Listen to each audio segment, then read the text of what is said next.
In short, the bill does not remove the hospital's obligation to offer dietary services, but only changes the location from which those services will be provided. SB 44 allows Hollywood Presbyterian to move forward in a way that allows them to effectively address the seismic retrofit needs of the hospital, while also continuing to meet both its dietary service obligations and medical obligations of its patients. There's no opposition. I respectfully ask for your aye vote. And with me to testify on the bill, oh, that's right, she is not here to testify on the bill. She had to catch a plane, but she sends her regards, and I respectfully ask for your aye vote. Please. We got a bunch. And witnesses. Excuse me, Senator. We have some distractions up here, and want to afford you the full attention of the committee. Good. I've got a witness that I'd like to please present. Witness in support. Mr. Chairman, members, Theo Pejos, representing Hollywood Presbyterian Memorial Hospital. We've been serving the Hollywood community since 1919, a 434-bed acute care facility that sees about 35,000 emergency room patients a year. It's a vital emergency room for that area. 85% of our patients that come through that emergency room are Medi-Cal indigent. If they did not come to our hospital, the closest hospital is about 10 miles away. During Los Angeles rush hour traffic, that is literally a killer for many of these patients. The hospital is bordered on one side by a very busy boulevard in Los Angeles, on the other side from Children's Hospital Los Angeles, which is a much bigger facility. At their closest point, these two facilities are very, very close. If you looked at a overhead map, you could barely tell which institution is which. One of the buildings, the main buildings, has to be seismically retrofitted. We cannot make accommodations for both an emergency room and a new dietary services department. So what we would like to do is we would like to keep our emergency room because of the importance it plays in that community, and then actually permanently relocate our dietary services program over to Children's Hospital Los Angeles. We will still have to maintain a smaller facility for new admittance. The bill, as amended in the Senate, still requires the Department of Health Services to sign off, to permit, in essence, our ability to receive and store food. I will tell you that the Children's Hospital Los Angeles dietary program, they have a kitchen that is very large. They do not utilize the whole thing. This seems like a very practical, very unique resolution for this very big problem, and for that we ask for your aye vote. Thank you. Other witnesses in support? Seeing none, any witnesses in opposition? Questions from committee members? I have Member Garrick. No real question, just a quick comment that this is a practical solution to a problem that they're faced with. This is an institution that has served the community, Mr. Chairman, that I might personalize by saying it's where I grew up, where I worked across the street in a Shell gas station, pumping gas and driving a tow truck many summers, and know it well, and I appreciate the Senator bringing this forward to solve a challenging problem for a wonderful institution, Hollywood Press and Children's Hospital working together. Thank you, Mr. Chairman. Thank you, Mr. Garrick. We have a motion and a second. Before you close, Senator, in our staff analysis of this, the rationale for this was presented as a temporary move, and now today we're being informed it would be a permanent move. Our staff did some extensive work reaching out about program flexibility. We engaged Department of Public Health, who made a priority exploring program flexibility, and now we understand that the change requested is permanent. That is the appropriate focus for statutory change, but I just have to express frustration on behalf of the committee and my staff who endeavored to try to find the fix to help the author, only to learn that the intent is a permanent change. So I'm just expressing my frustration. I'm supportive of what you're trying to do, but communication could have been better. I appreciate that, and I apologize for the failure to communicate that more clearly. Thank you. Any other comments? If not, we have a motion and a second. Would you like to close, Senator? No, just that we appreciate your aye vote. This is a collaborative effort between two important institutions in the community. It's a solution that we think will solve the short-term and long-term issues of providing quality services to this community. And I ask for your aye vote. Thank you. We have a motion and a second. This is due pass to appropriations. Clerk will call the roll. Monning? Aye. Monning, aye. Logue? Amiano? Aye. Amiano, aye. Atkins? Atkins, aye. Bonilla? Aye. Bonilla, aye. Eng? Garrick? Garrick? Aye. Garrick, aye. Gordon? Aye. Gordon, aye. Hayashi? Hernandez? Aye. Hernandez, aye. Lowenthal? Aye. Lowenthal, aye. Mansour? Aye. Mansour, aye. Mitchell? Nastandi? Pan? Pan, aye. Perez? Aye. Perez, aye. Silva? Aye. Silva, aye. Smythe? Aye. Smythe, aye. Williams? Williams? Aye. Williams, aye.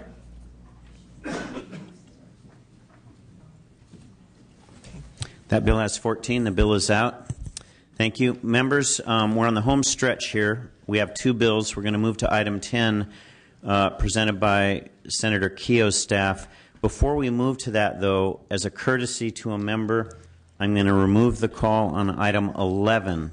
And I'd ask members who didn't vote on that, who want to do so now, we're going to remove the call on item 11. This is by Emerson, by Senator Emerson. This is SB 431.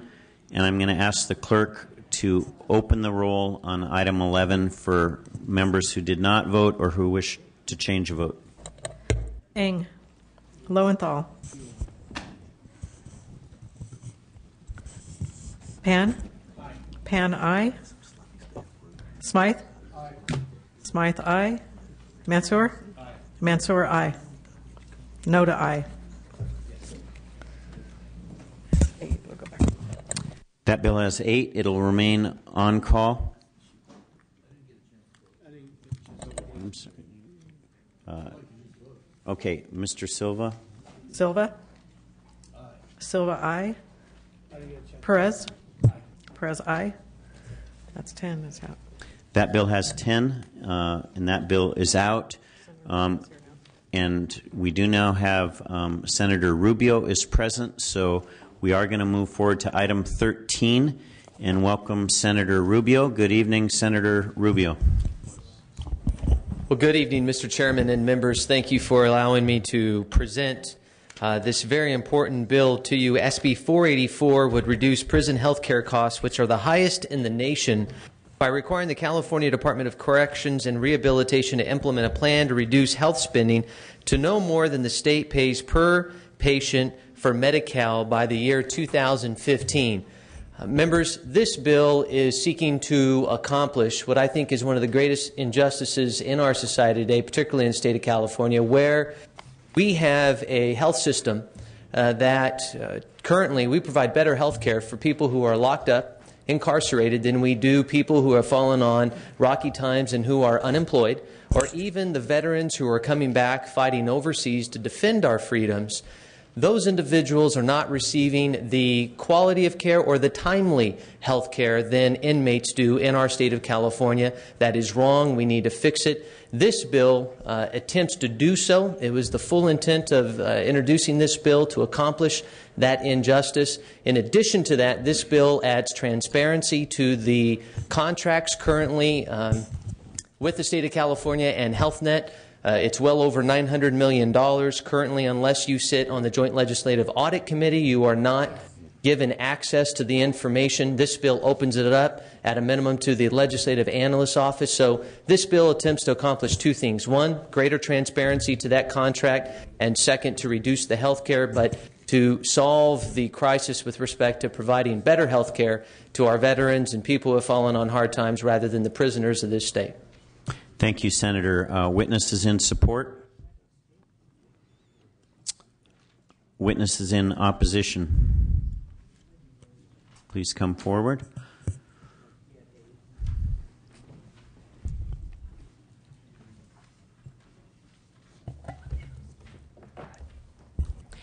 Mr. Chair and members, Barbara Glazer with the California Hospital Association. We do have a position of oppose unless amended. And the concern about the bill is in Section 2 of the bill. This is not the section that has anything to do with transparency, but it is that section that would require the Department of Corrections to implement a plan by which they could save money in health care, which we applaud that. But one of their targets needs to be to pay Medi-Cal rates. And that is the provision that we have concerns with. The Medi-Cal rates are simply too low. These are rates that don't cover the cost of Medi-Cal patients. Medi-Cal patients and prison inmate patients are two very different populations. I would say the healthcare costs of the inmate population is greater than for many Medi-Cal patients, certainly. And thirdly, it disadvantages those hospitals that sit down with the department to enter into a contract with the prison system. So we would request that the senator consider removing that language and maybe substitute it with other language that looks at managing the care better as a way to save costs. Thank you. Other witnesses in opposition? Joyce Hayhoe from California Prison Healthcare Services. I'd like to say that we are not, we're not opposed to the bill. We have been working with Senator Rubio's office. We are supportive of the language adding the LAO as an entity for allowing greater transparency.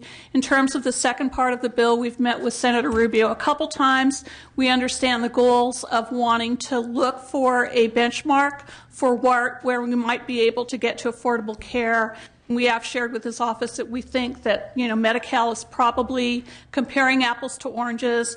We are open to suggestions on what other entity we could possibly use as a benchmark, because we think this one probably is not appropriate since it doesn't really match what our prison health care population is in terms of Medi-Cal. Thank you. Other witnesses in opposition? Ryan Spencer with the California Medical Association, and we too have an opposed unless amended position. I echo the sentiments of the last speaker and ask for the second provision removed from the bill.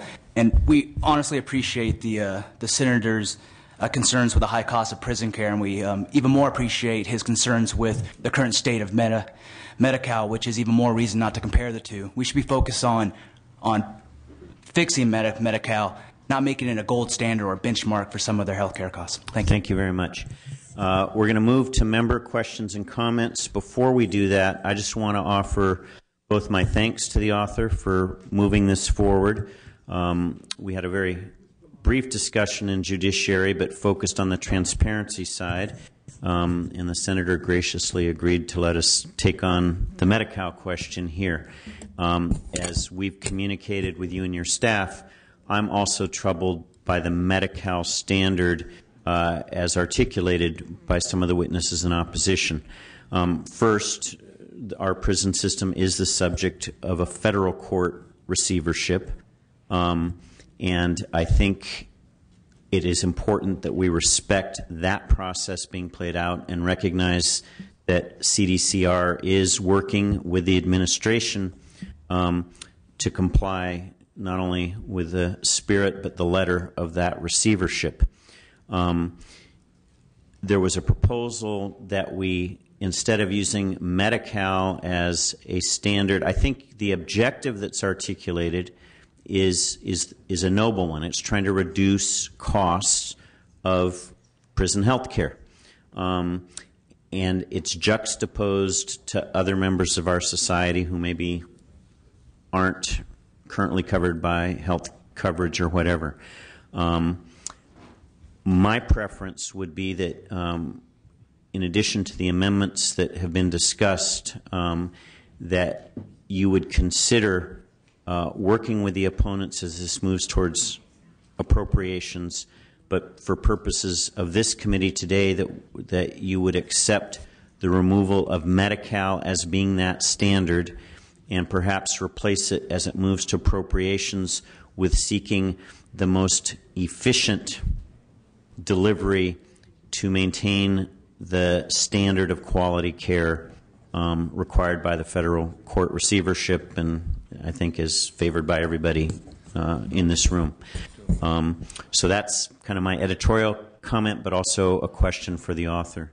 Certainly, Mr. Chair, and I am someone who believes in progress, and if that continues to move this bill forward, I think we would continue to move in the direction that attempts to solve, again, one of the greatest injustices, where not only are we trying to reduce the cost for inmate health care, but we're also attempting to readjust the state's priorities as to who gets the front of the line when they go to a health clinic or a hospital.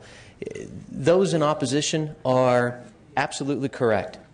The Medi-Cal rates are unacceptable.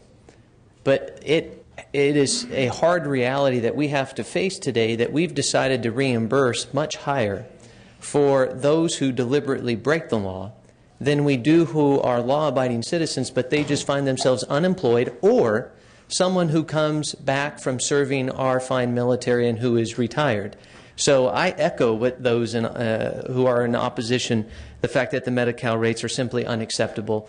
But I would say that we need to adjust our priorities, and I think your suggested amendment, Mr. Chairman, continues that effort. Perhaps my staff and I just weren't as bright and articulate as yourself to put a pen to paper, but I would gladly amend that second section to do just what you Great. suggested. Well, I appreciate that commitment, and again, not to belabor the point,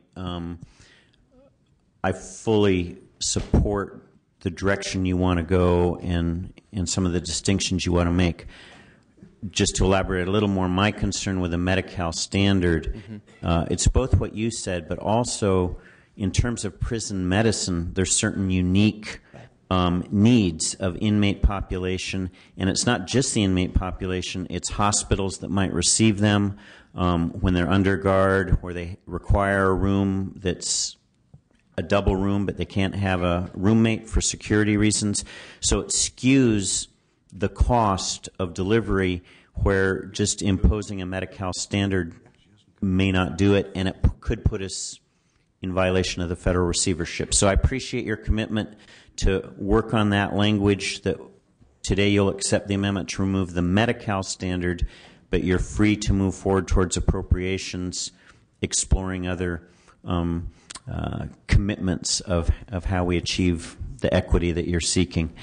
So thank you for that flexibility and continued commitment. Thank you, Mr. Chairman. We do have some members. If I could give the mic and the word to first Mr. Garrick, followed by Ms. Mitchell. Thank you, Mr. Chairman. Okay.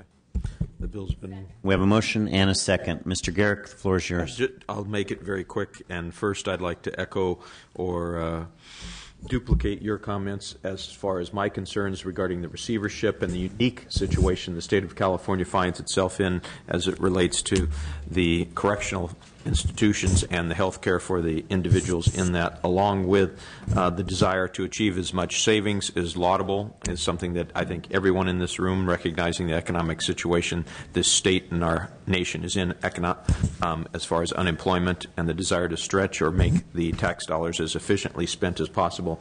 And thank you for saying that, Mr. Chairman, but I'm going to abstain on this one until I see it, the actual amendment and what is able to be accomplished in the appropriations, which I understand is the only additional committee this is referred to, correct? That's my understanding. Thank you yes. for the clarification. Sure. Thank you for that. Thank you. Ms. Mitchell.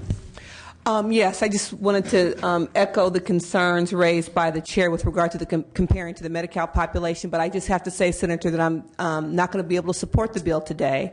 I just fundamentally have a concern when we pit one fragile community against the other, Medi-Cal beneficiaries versus inmates. I've had the opportunity to tour a number of our state penal institutions.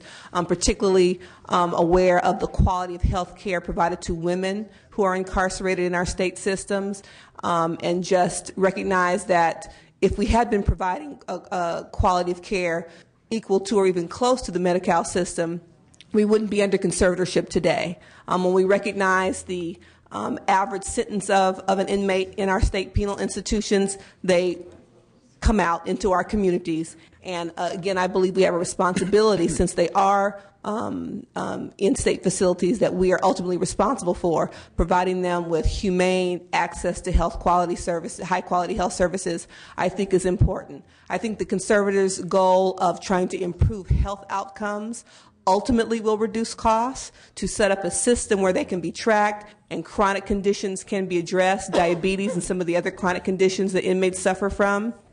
Ultimately, we'll get to your goal, but I can't support kind of the direction you're going today. Thank you. Mr. Amiano. Yes, Senator, I do appreciate you taking the amendment around medical care, but I really do. I identify strongly with my colleague's remarks. The premise of pitting two populations, it may fit for you, but it doesn't fit for me, and I don't think it's a solution to either. I appreciate your effort, though, but I will not be able to support this bill. If you're looking for efficiency and redundancy and the death penalty, maybe. But right now, I'm concerned about it. Maybe when you get it to appropriations, I don't think, if you're the man I think you are, you're going to have a change of heart. I think you've come to this very deliberately, and these are values that you represent. I don't judge them. I find them a little bit scary because then what's the next step?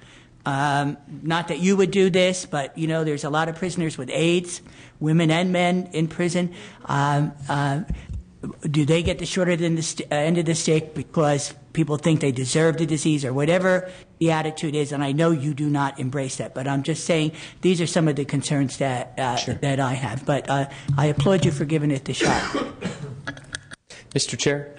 Yes, please, Senator. If I could, the last two who spoke as to why they'd have to stay off or vote no on this particular bill, because it perhaps pits two sections of our society against one another. One of the reasons why I gladly accepted the chairman's amendments is because that was never our intent. So that if that came across in reading the original bills or the amendments that we have since made to the bill, let me be the first to tell you that that was not the intent. In fact, we were trying to bring to light, one, that Medi-Cal rates are too low, and second, that when someone is waiting to see a doctor, the way we should structure the reimbursement rate in California should be one where those who are law-abiding and sick get to the front of the line versus those who are in shackles and wearing a jumpsuit. So with the amendment that we've accepted by or from the chair of this committee clearly eliminates the either perceived or real notion that two groups are pitted against one another, because the amendment will now state that it's the most efficient manner that we can reduce the cost. Because let me leave you with one fact. The average cost today for providing providing health care to inmates is a little over $16,000. There's been a lot of talk about the state of Texas, and I don't like to ever bring them up. But their costs, which they were under receivership not too long ago, is just under $4,000. Ours is $16,000. Theirs is a little under $4,000. And so we have a lot of work to do. And this bill attempts to try to accomplish that. So taking that amendment, I hope, would resolve that particular issue. It is not my intent to pit two groups against one another. It's simply to try to reverse a trend. And if we're not able to accomplish that, Mr. Chairman, you still hold the right to bring this bill back to this committee, one. And two, if we're not able to achieve that, I know it's a tight turnaround, I would gladly make this provision of the bill a 2-year bill and just hold the transparency for the LAO. Thank you, Senator. And again, just to be clear so that we're discussing kind of the same amendment, my preference would be that you accept the amendment today to strike Section 2. Correct. Which references the Medi-Cal standard. Correct. And I accept that. Thank you. And then the other amendments that have been accepted before today's hearing, you accept those. Mm-hmm. But today the amendment is to strike Section 2, and the bill moves forward with the elements on transparency. So with that understanding, we have a motion and a second. This is due pass as amended to appropriate. Let me just ask before we call the vote, any further close that I didn't want to cut you off if you want to offer any further close. I appreciate working with you and your staff, Mr. Chairman. I respectfully ask your aye vote. Thank you, Senator. Clerk will call the roll. Monning. This is due pass as amended to appropriations. Aye. Monning, aye. Logue. Amiano. Amiano, no. Atkins. Atkins, aye. Bonilla. Bonia, I. Eng. Garrick. Gordon. Aye. Gordon, I. Hayashi. Aye. Hayashi, I. Hernandez. Lowenthal. Aye. Lowenthal, I. Mansour. Mitchell. No. Mitchell, no. Nastandi. Pan. Aye. Pan, I. Perez. Aye. Perez, I. Silva. Smythe. Williams. Aye. Williams, I. That's 9. Excuse me, that bill has 9. It'll go on call. Thank you, Senator. Okay, members, we have a final bill presentation. A staff member presenting on behalf of Senator Keogh. This is item 10, SB 416. And once we get through this bill, we will open all of the bills that are on call. So I do urge committee members to please return to the committee room as we prepare to lift the call. Welcome. Thank you for your patience. We're presenting SB 416. Thank you, Mr. Chair and members. I'm Linda Barr from Senator Kehoe's office, so thank you for allowing me to present SB 416 this afternoon. Researchers and many others are concerned about the lack of information about the lesbian, gay, bisexual, and transgender community. In many situations, even the most basic demographic characteristics are lacking.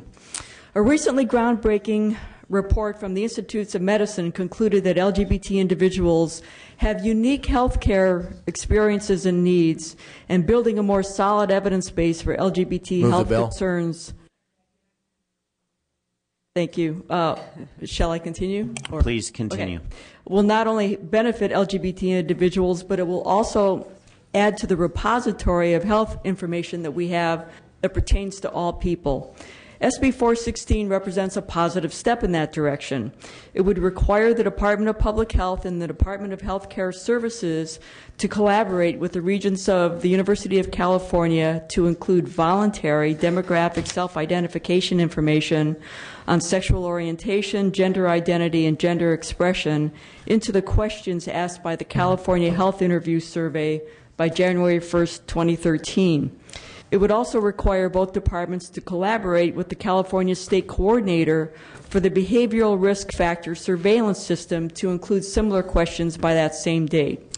Thank you. If you want to wrap up, I think you have a motion and a second, and we'd love to hear from your witnesses. Thank you. The bill is sponsored by Equality California and many other groups, and I have with me Matt Bunch from Equality California who can answer any questions. Other witnesses in support.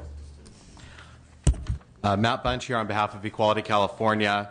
We're the sponsor of SB 416, proud to be here. In the absence of such LGBT data, policymakers must make decisions based on myths and stereotypes about LGBT people. The availability of this data would provide much needed information to businesses, social services agencies, community organizations, researchers, and the public and others. We'd ask for your aye vote. Thank you. And we have a second witness. Please introduce yourself. Welcome. Hi, my name is Skylar Michelson. My Bar Mitzvah project is to help work for equal rights for LGBTQ people. One way LGBTQ people are not being treated equally is that they are not being counted on certain state forms. SB 416 would help change that. Please vote aye on SB 416 to take one more step towards LGBTQ equality. Thank you very much. We appreciate your testimony. Where are you from? Woodland. Woodland. Thank you. You presented very clear testimony. We appreciate it. Any other witnesses in support? Yes. Good afternoon. My name is Pashi Michelson, and I'm an MSW with Mental Health America of Northern California, and I'm the project manager for the California LGBTQ Reducing Disparities Project. The California Department of Mental Health. I'm sorry. We have had two witnesses testify, okay, so if you could lend your support. Thank you. Sorry to cut you short, but I urge you to vote aye. Thank you very much. Rebecca Gonzalez, National Association of Social Workers, California chapter, in support. Thank you very much. Any other witnesses in support? Any witnesses in opposition? Seeing none, we have a motion and a second. Committee members, questions, comments? Seeing none, would you like to close? Just on behalf of Senator Kehoe, I respectfully ask for your aye vote. Thank you. We have a motion. This is due pass to appropriations. We'll ask the clerk to call the roll. Monning? Aye. Monning, aye. Logue? Amiano? Aye. Amiano, aye. Atkins? Atkins, aye. Bonilla? Bonilla, aye. Eng? Garrick? Garrick, no. Gordon? Gordon, aye. Hayashi? Hayashi, aye. Hernandez? Hernandez, aye. Lowenthal? Lowenthal, aye. Mansour? Mitchell? Mitchell, aye. Nastandi? Pan? Pan, aye. Perez? Perez, aye. Silva? Silva, no. Smythe? Smythe, no. Williams? Williams, aye. That's 12. That bill has 12. The bill is out. Congratulations. Thank you. Okay, members, I want to ask you to hold your seats, and we are going to now lift the call on a number of bills.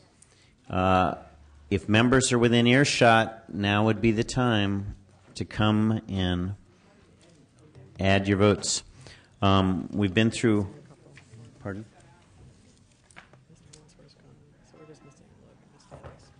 Okay. Okay, so we're going to start. Okay. Members, we're going to start with item 2, SB 20. This is a bill by Senator Padilla. Needs 2 votes. Clerk, call the roll of absent members. Atkins? Atkins, aye. Hayashi? Hayashi, aye. Hernandez? Hernandez, aye. Lowenthal? Lowenthal, aye. Nastandi? Perez? Perez, aye. Smythe? That's 13. That bill has 13. It is out. We now move to item number 3, SB 51 by Senator Alquist. It's 3 votes short. Ask the clerk to call the roll of absent members. Amiano? Aye. Amiano, aye. Gordon? Aye. Gordon, aye. Hayashi? Hayashi, aye. Hernandez? Hernandez, aye. Lowenthal? Lowenthal, aye. Perez? Perez, aye. Smythe? Smythe, no. 13. That has 13. That bill is out. We move to item 5, SB 155 by Senator Evans. The clerk will call the roll of absent members. Amiano? Aye. Amiano, aye. Eng? Aye. Eng, aye. Gordon? Aye. Gordon, aye. Hayashi? Hayashi, aye. Hernandez? Hernandez, aye. Lowenthal? Lowenthal, aye. Nastandi? Perez? Perez, aye. Smythe? Smythe, no. That's 13.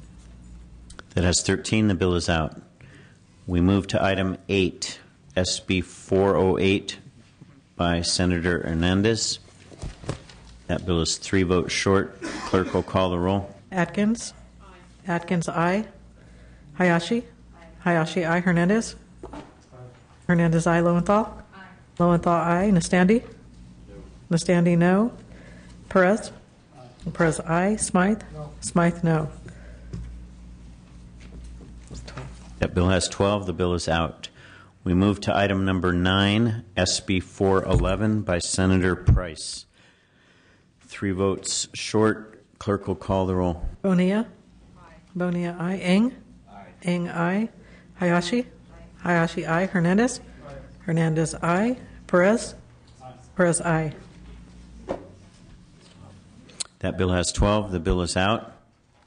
We now move to item 12, SB 442 by Senator Calderon. That is 3 votes short. Clerk will call the roll. Bonilla? Bonilla, aye. Eng? Eng, aye. Hayashi? Hayashi, aye. Lowenthal? Lowenthal, aye. Nastandi? Nastandi, no. Perez? Perez, aye. Smythe? Smythe, no. Williams? Williams, aye. 13. That bill has 13. The bill is out. We move to item 13, SB 484 by Senator Rubio. Clerk will call the roll. Logue? Eng? Eng, aye. Mansour? Nastandi? Nastandi, no.